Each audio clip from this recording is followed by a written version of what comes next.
everybody, like, figured John, it's not just telling, hey, like that April 3rd, 2013, we got to get somebody, because the guy didn't show up.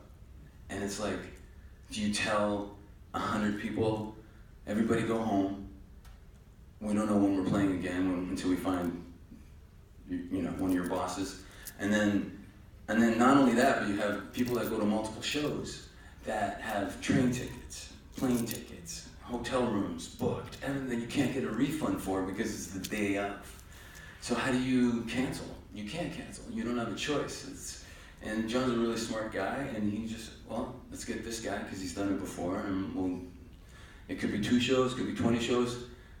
It was 90 something, and I'm still here. But the whole point is, it's a job. You know what I mean? It's like, I get to, but it's a great job. It's fucking awesome. So, and the band is amazing. The guys are amazing. We're like a gang. I'm just like, man, I don't mean to quote like Billy Joel, but we're a gang. It's like we hang out and we make music. And when we're not doing that, we're having conversations like regular people, like normal people just hanging out. So it's been an incredible ride. And it looks like it's going to continue. So I'm good. Well, Fran, even last year talking to Jason, as well as talking to Phil today, even they were talking about your interviewing style and how you managed to get those stories out of them. Right. Like, what did you have to go through as a process in order to get there? I never really formulated a questionnaire type thing. I've been doing this for a while, like I said, especially in the studios, on tours or whatnot, so I kind of knew the musician lingo and what they go through. So I'd like to think that we just sat down and had a conversation and they trusted me and maybe told me some stuff that should not be on camera. Right? How can you not trust this face? Yeah, like for you, I think we sat for like 3 or 4 hours. It was non-stop and just sat there. And being the interviewee, it was like just having a conversation. But he's like, and he'd respond. He would respond. Like he'd say something and it was deep and he'd go, oh.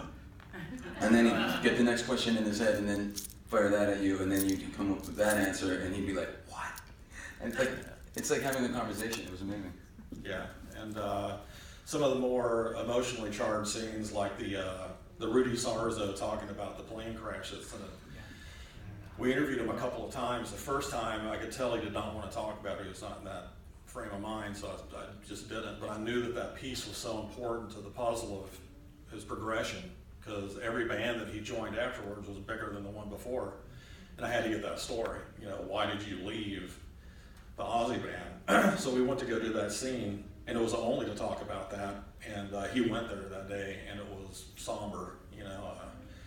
The whole crew were just weeping after he told that story. Yeah. That's Was there anybody you wanted to get that you couldn't? Billy Joel. Yeah. So, and Ozzy too, but Ozzy, for whatever reason, wasn't interested. But just to be fair, I did reach out to Billy Joel, and he was interested in doing an interview. And then he asked me to see some scenes and read the transcriptions of everything. So I sent them to him, and about a week later, I get a cease and desist letter from his attorneys. Yeah. He's like, he does not want this movie to come out, and trust me. But he can't touch us. So, yeah. Other than that, I think besides Ozzy, no. I think we got who we wanted. Well, Steve Lukather, who was great. Yeah. Steve Lukather was one of my favorite guys in the film, and a friend actually too. And you were saying that it was hard to get him. Yeah.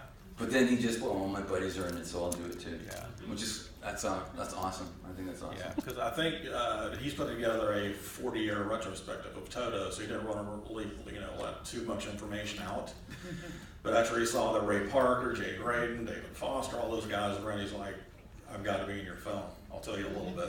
So, and there's some really good stuff on the floor that make the film with It's hysterical. It's actually what I was just about to ask about. What's the craziest thing that you had to leave out of the movie? Oh, God. Good one. What's that? You know, I probably shouldn't tell you. That's good. There's a story. Yeah. God, I want to tell you, but I can't. There's a promise and I wouldn't. It had to do. I'll just tell you this. It had to do with a guy who, John Doe, who sings with crazy mannerisms back in the day, right? Jay Graydon produced his record, and so the guy who was just a complete maniac and just did cocaine constantly and was under the console and would just come out for days. But God, I can't tell the story. What it was? You started. Yeah. I can't tell that. Let me think. You gotta tell that story. Okay. Hey, Jason Newsted from Metallica. Yeah. I've known Jason for a bunch of years. He lives right across the bay from me in San Francisco. And I asked him to be in the film, and he was kind of apprehensive because he's real protective of, the Metallica legacy, which he should be. But we went over, and the same thing, we just had a conversation. He trusts me, I trust him. But I was like, man, you've been doing this for 30-something years. You've probably answered every question, So what you don't see in the movie, I was stunned to find out that I only made $500 a week in Metallica for the first year. What you don't see in the film that we have, but for whatever reason didn't make it, when he did become an official member, he became an equal member with the other three guys. We're talking touring, publishing, merchandising, everything, all the way around.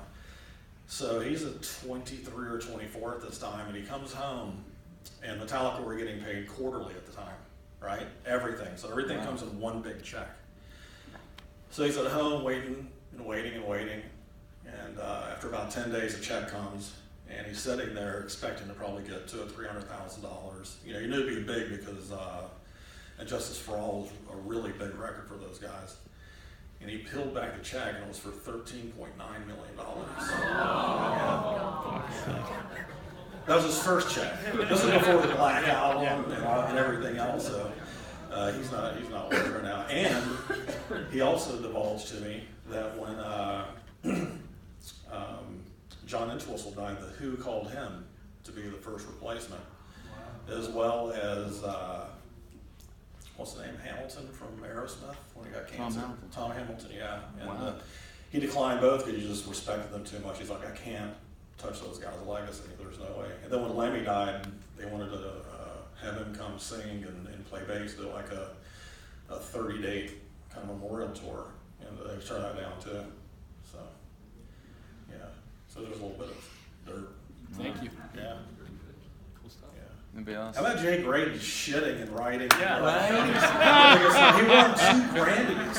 He won Song of the Year and R&B Song of the Year. Wow. It's a good thing you got Steve then. Yeah, right. Yeah, Steve was great. That was a great story. Yeah. Not only Jay, and what you don't see behind us, Jay Graydon is a freak. Like in real life, he's got problems.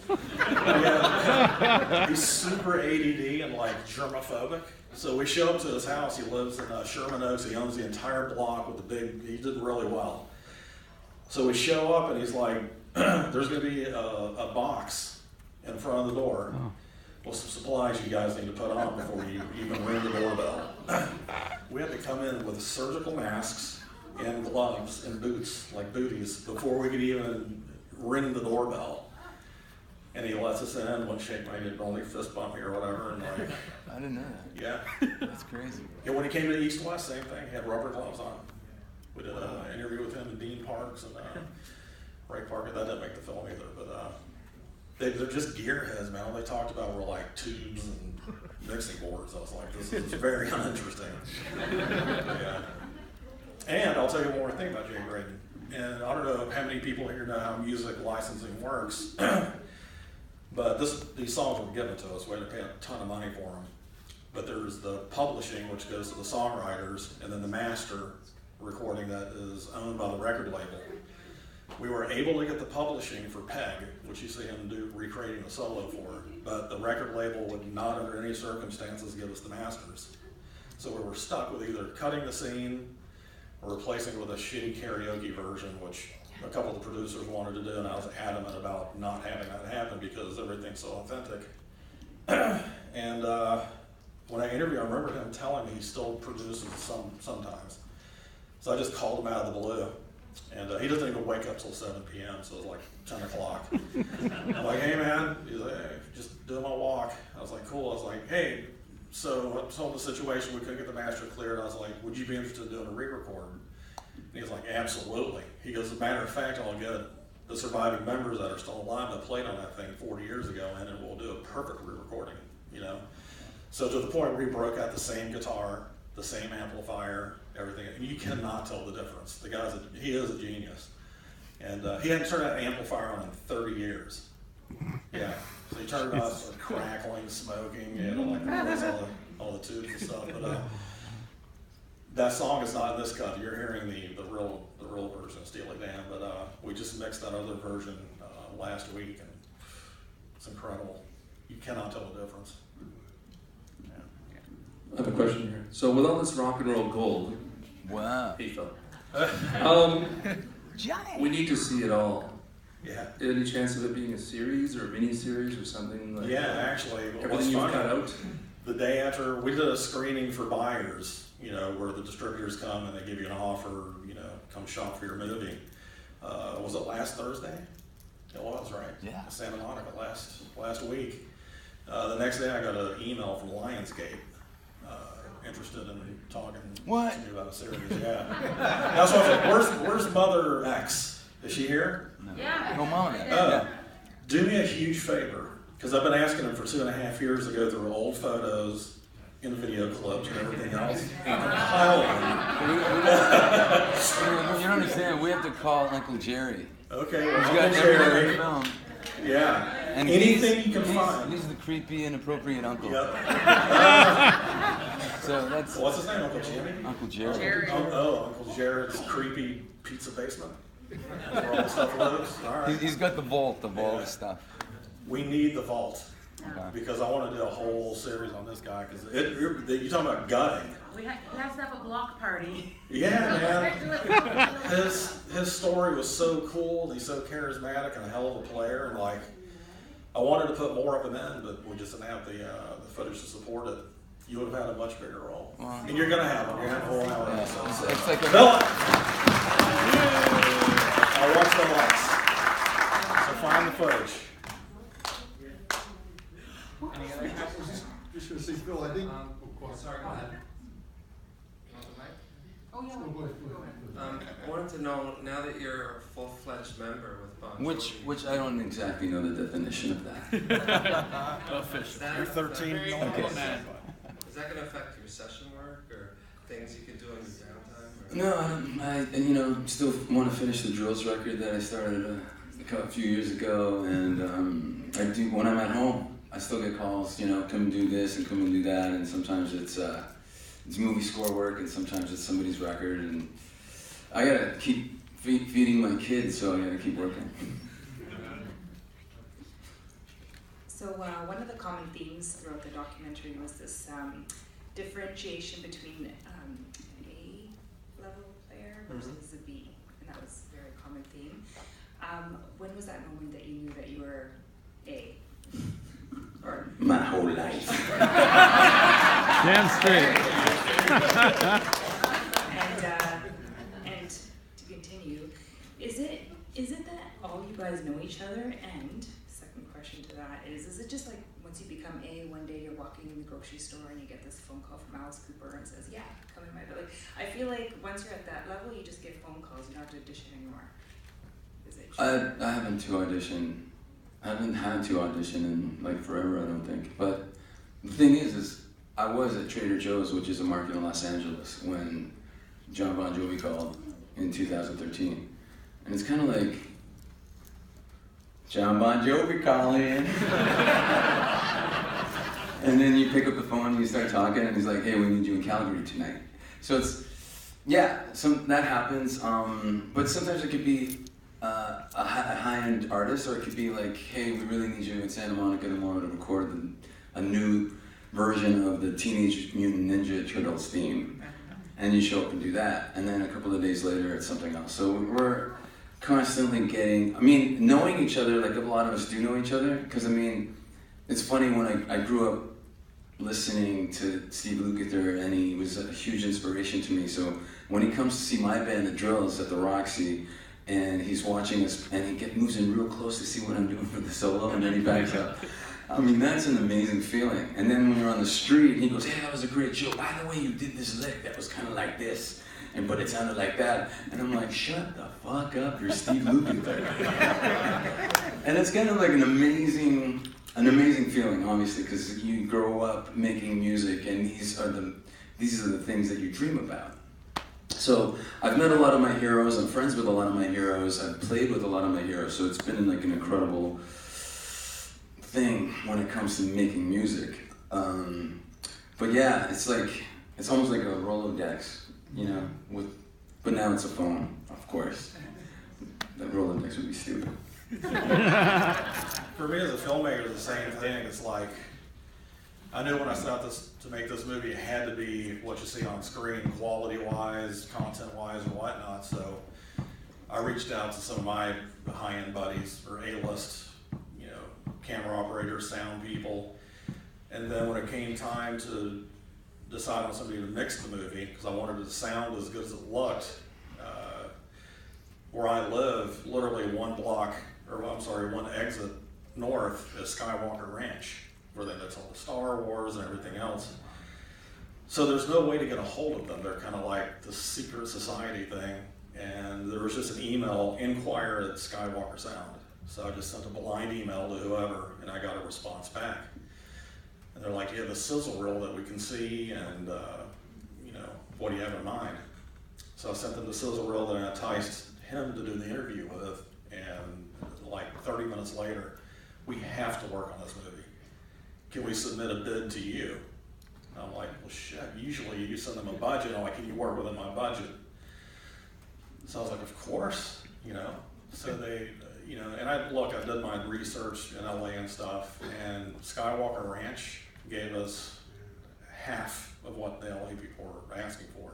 And I didn't have to go to LA. I could just wake up in the morning and go to Skywalker Ranch. However, they do have these kick-ass cabins on site. So I decided to just wake up every morning there in paradise. It was insane. And just to give you a context, like the movies that we're mixing there with ours, so it's a little hired gun, and then there was Steven Spielberg in the next studio doing BFG, Finding Dory, I guess is the new one. Is that yeah. Dory. Yeah, was the next screen over, and then Ben-Hur was in the other one. Wow. And then our movie. And then when I went last week, there was only one movie being mixed, and it was the new Star Wars. You know, so yeah, it was pretty cool. And the guy that mixed our film is fantastic. He did Inception, Super 8. He's got a few Emmys with House of Cards, and great guy.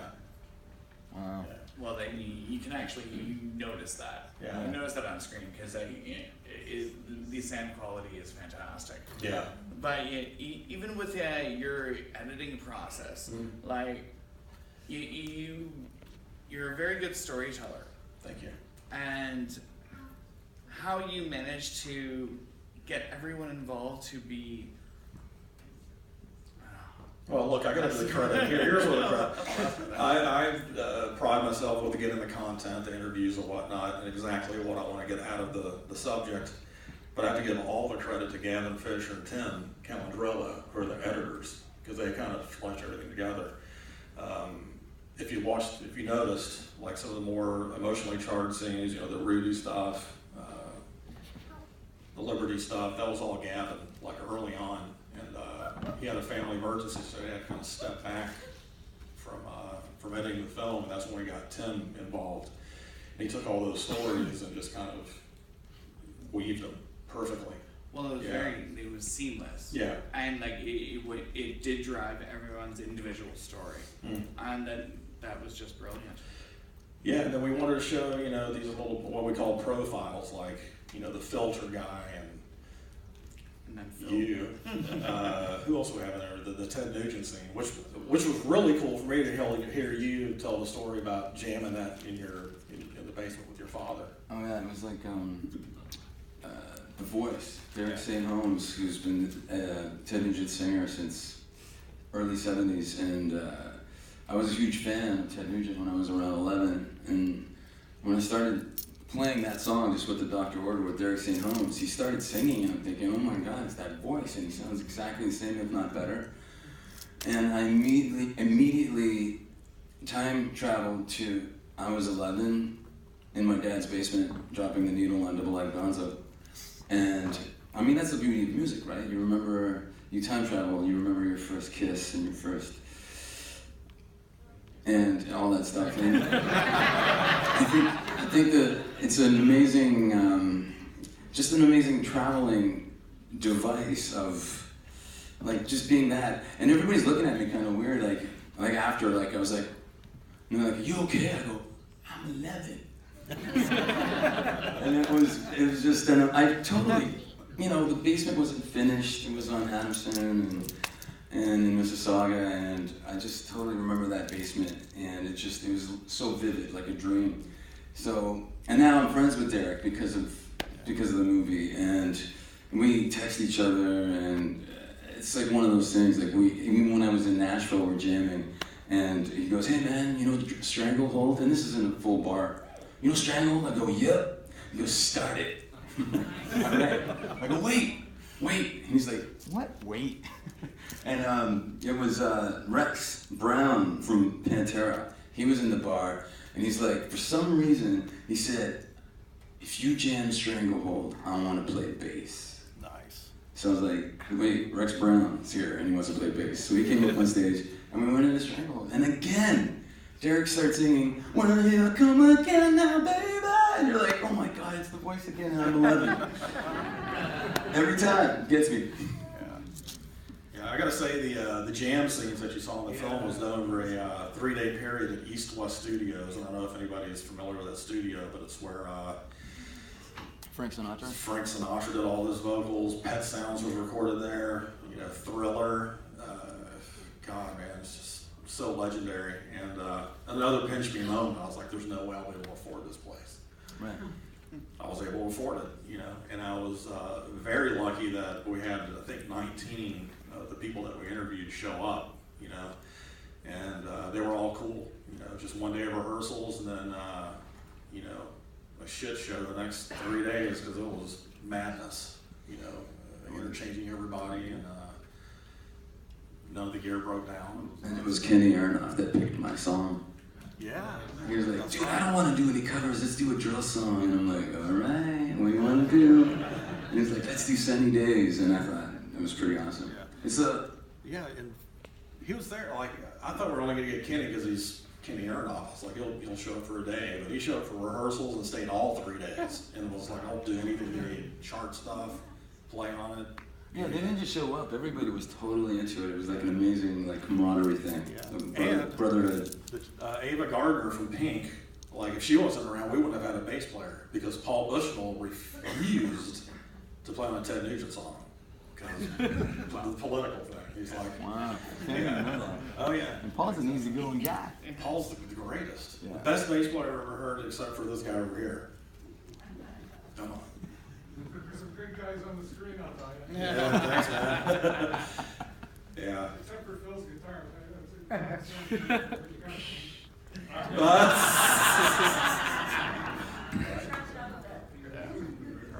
Anybody else? As far as putting the bands together, like in studio and getting them to jam, what was that like, and how did you guys kind of pick and choose who would play on each thing? Man, you know, when everybody confirmed, like, yes, I'll be there, yes, I'll be there, yes, I'll be there. That's when I started doing the song collaboration stuff. Yeah, so, you know, I had you, Fish, Paul Bushnell, Kenny Aronoff, to do the Ted Nugent song. And Phil Rebecca's like, I'm sorry to tell you, but I'm not going to play on that song. You'll have to get somebody else. And something happened, and Rudy was supposed to do it, but he forgot to learn it. And Ava Gardner was there. She's like, "Fuck it, I'll do it." You know. And wasn't it both Kenny and Liberty on it? Yeah. Yeah, that's right, and Liberty. Yeah. Which I wish I hadn't done because it was a pain in the ass to mix. Yeah. Liberty's very aggressive, and life was just. He was angry that day, I guess. Reminiscing. Lou has a question. Oh, sir. For you and Phil,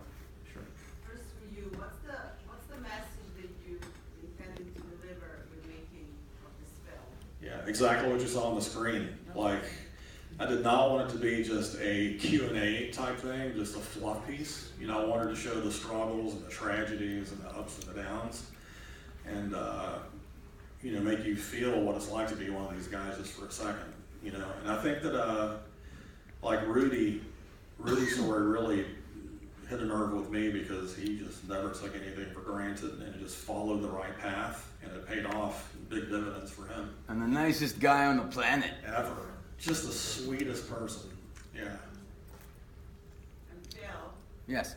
You said that you can't be a full-blown Philex with Bon Jovi. Yeah. I also saw something a couple of weeks ago where all of you guys were sitting together and you said something similar while he was, you know, sitting there right in front of you. You said, you know, I'm not really Philex and I'm not Richie.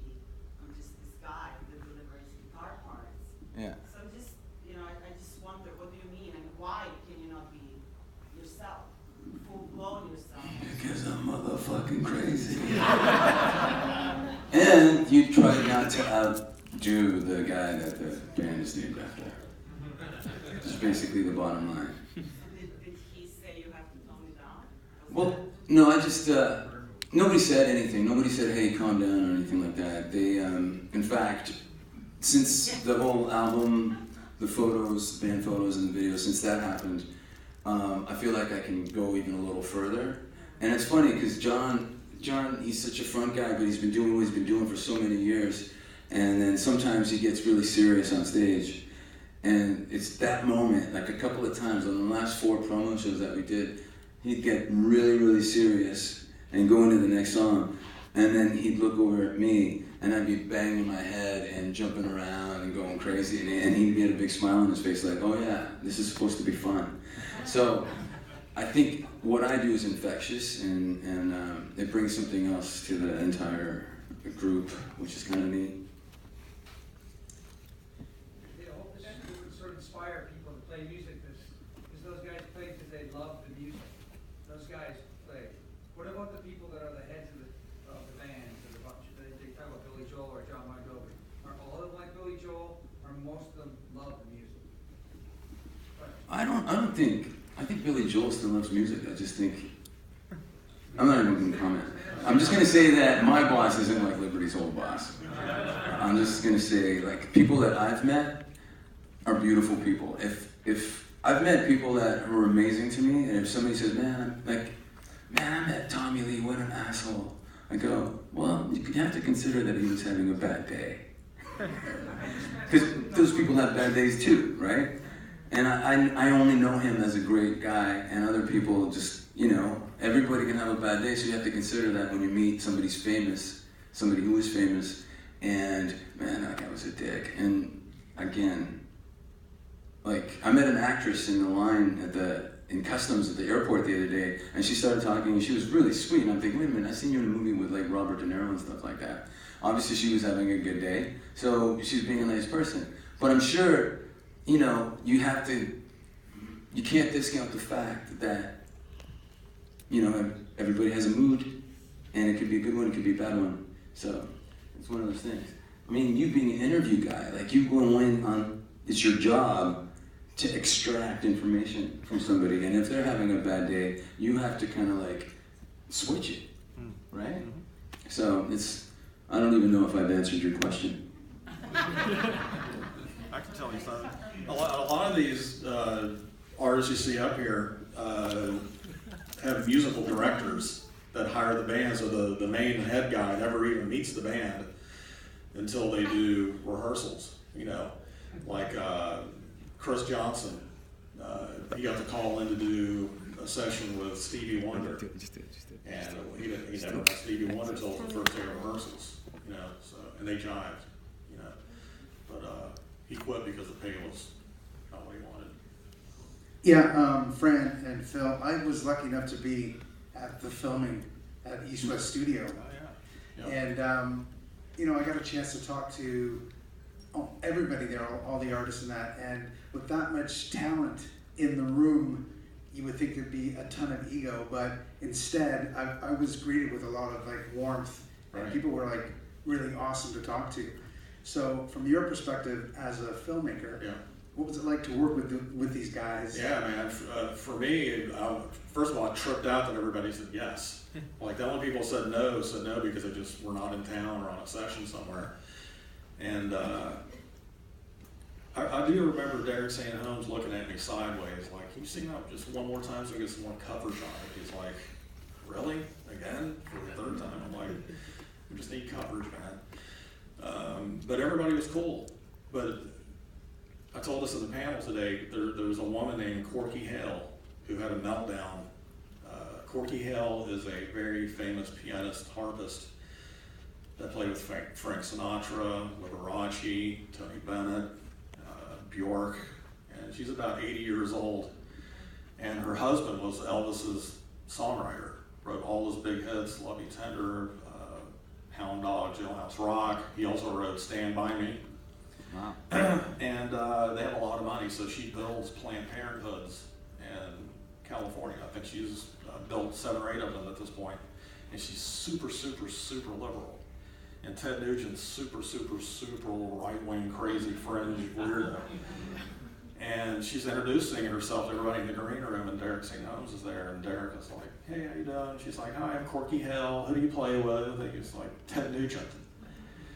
And she lost her mind, like, cussed him out, leave my presence immediately. How could you play with that guy? And I'm like, Corky's just guilty by association. Derek's a cool dude.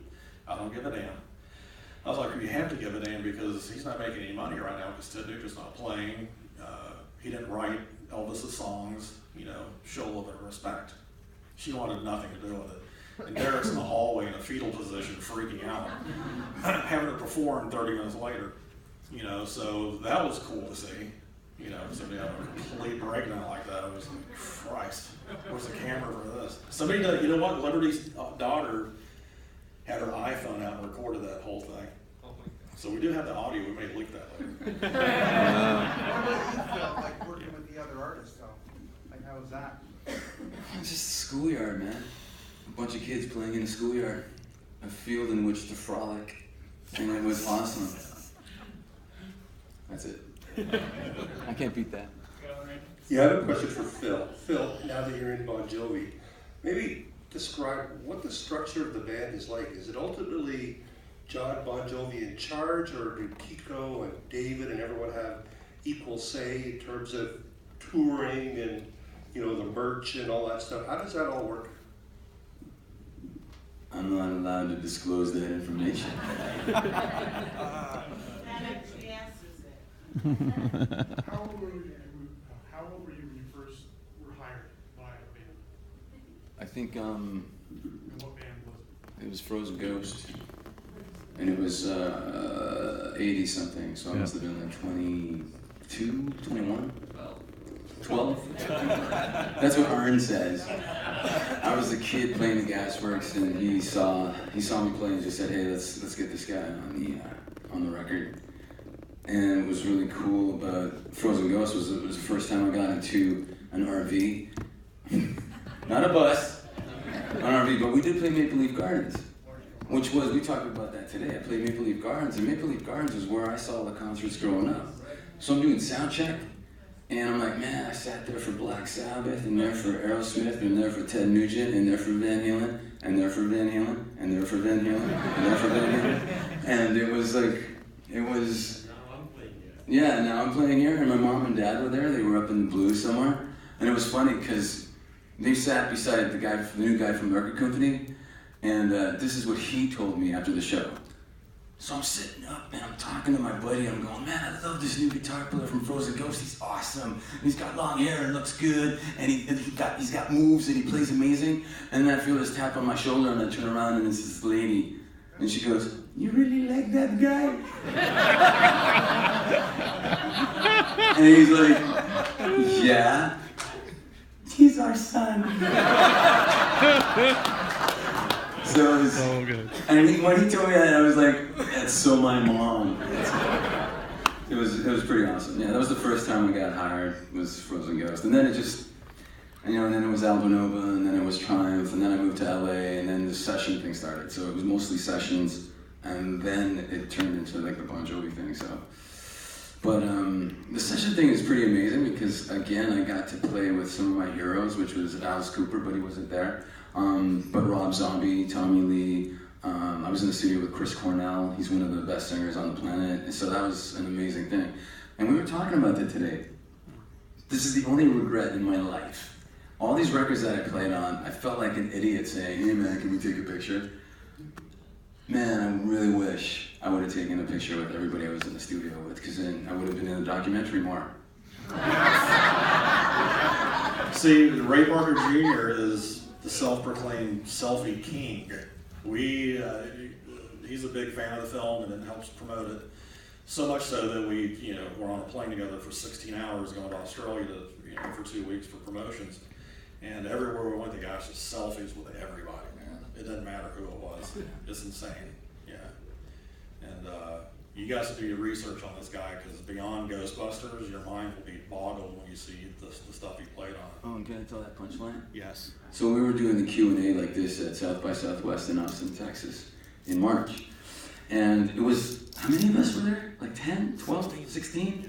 So people asked, Ray Parker Jr., hey, did you play any guitar on the new, or did you play or write on the new Ghostbusters movie? And he goes, nah, I didn't get the call. So a couple more questions go by, and then somebody goes, hey, Phil, do you still do movie score, film score work? And I'm like, well, actually, I just played on the new Ghostbusters movie. And Ray just gave me the look like, and then he came up to me after, and he was like, it's funny. I was waiting to get the mic to say this, and then I thought maybe it's inappropriate, but now I'm gonna just tell you. You replaced me and my neighbor. And I'm like, well, who's your neighbor? And he goes, Richie Sambora. Oh! Yeah, I'll tell you what else is funny. Some of the guys did not get to go to South by Southwest. Jay Graydon didn't get to go. Steve Lukather didn't go. And Ray Parker has a palace. Obviously, lives next to this dude who wrote Ghostbusters. But he's like, once you come to LA, we'll do a private screening at my house. My wife will make us a feast. We'll watch the movie and have a good time. I'm like, sure, I love that. So I went down, we watched the movie, and the topic of the new Ghostbusters movie comes up. And Steve Lukather looked at it and was like, dude, you're the greatest living rhythm guitar player. This has come from Steve Lukather. I'm like, well, that's a pretty heavy statement. And then Steve's like, how much have you made off Ghostbusters already? He's like, $50+ million over 35 years. He goes, this is before they got to pay me for this, because they haven't paid me yet. As a matter of fact, we're negotiating. And I'm like, well, what's it going to look like? Is I really have to back up the Brinks truck? Because they've already put it in the trailer and haven't paid me for it, and it's in the movie and the end credits. And they're doing this record with all these Ghostbuster covers. And the head of Sony was like, well, how about if we just offer you a buyout for the publishing of the master? Because Ray Parker Jr. owns 75% of the publishing, 100% of the master. I don't know how he got that deal, but he did. And he's like, okay, make me an offer. So they came back about a week later. He's like, here's the number. And he's like, go jump off a cliff, because I make that in 2 years already. Why would I sell it to you when I could give it to my kids? Because from what I understand, it's 75 years of copyright, I guess. So the head of Sony looked at it and was like, haven't we paid you enough already? Oh, wow. Yeah. Like, and he said, no. No, you haven't. Open up the page. Let's get paid here. But he was cool enough to license it to me for what we could only offer. He's like, absolutely. Yeah. Yeah. It was so cool.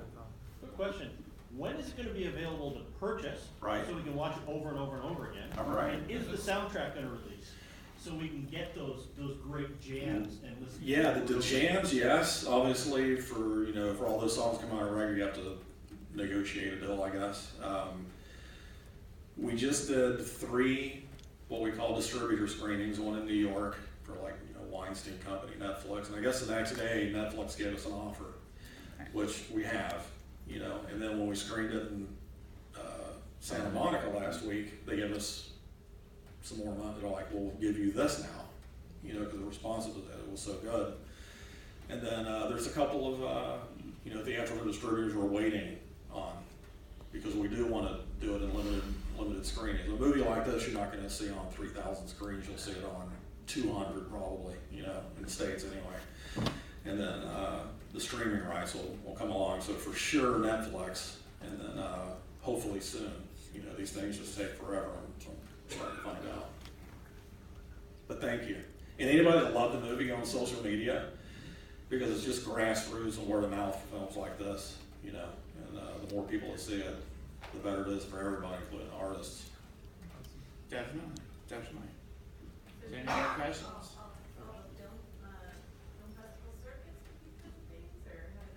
Yeah. So we were still mixing the movie when we got accepted to South by Southwest, so we were jamming to get it finished.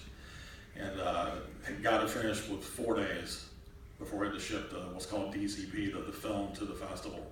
So we screened there. Our UK premiere was at Glastonbury, which was pretty big for us. The Melbourne International Film Festival was another big one. It's considered the biggest one in the Southern Hemisphere. And we screened twice there, and that's the one we brought, you know, Ray Parker to. Where else have we gone? Calgary.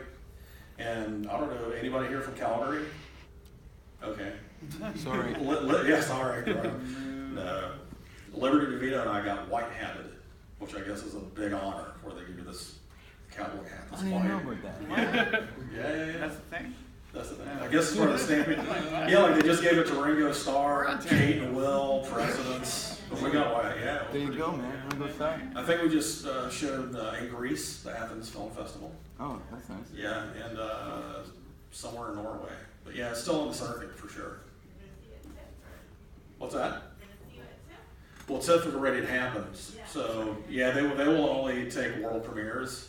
So we world premiered at South by Southwest. So right out of that, we won't be able to do Sundance or anything like that because we've already world premiered.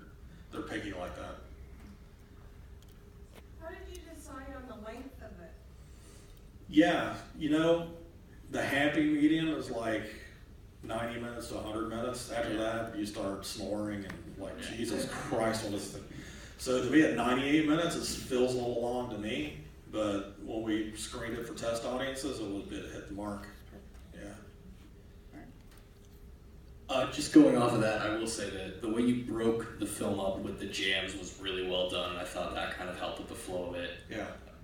Question for Phil. Have you ever turned down a tour or a session and regretted it? Oh, good one. No. Oh, you know what? Actually, yeah, but it was for personal reasons. Like when I worked on Methods of Mayhem with Tommy in '99, he called me every day to do the tour, and for personal reasons, I had to. I couldn't do it. But I've recently divorced those reasons. So,